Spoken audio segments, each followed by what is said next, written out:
Hello all. Summer వచ్చిందంటే చాలు చిన్నప్పుడు మేము మా ఫ్రెండ్స్ అందరూ కలిసి మా అమ్మమ్మలతో పోటీగా పూల జడ వేయించుకునేవాళ్ళం.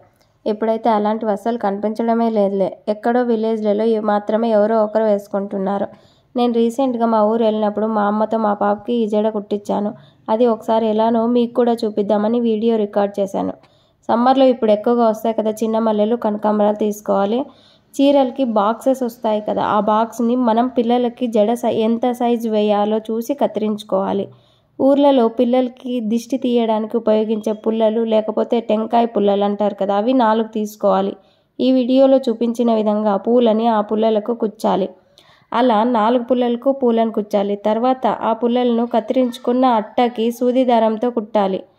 అటుపక్క 2 ఇటుపక్క 2 కుట్టాలి. మధ్యలో గ్యాప్ వదిలేయాలి. మధ్యలో మరి సూది దారంతో సూదిలోకి పూలు ఎక్కించుకుంటూ కుట్టాలి.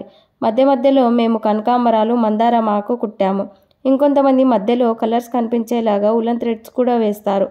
తలపైన మిడిల్లో రౌండ్ చుట్టూ చుట్టడానికి ఒక లైన్ మల్లెపూలు, కనకాంబరాలు ఒక సైడ్ మాత్రమే సూదితో కుట్టుకోవాలి. ఇంకా మొత్తం ఇలా తయారవుతుంది. అంతా అయిపోయాక ఫైనల్ లుక్ ఇలా కనిపిస్తుంది. చూడ్డానికి చాలా బాగుంది కదా, మీరు కూడా ఒకసారి ట్రై చేయండి. ఈ వీడియో మీకు నచ్చినట్లయితే ఒక లైక్ చేయండి.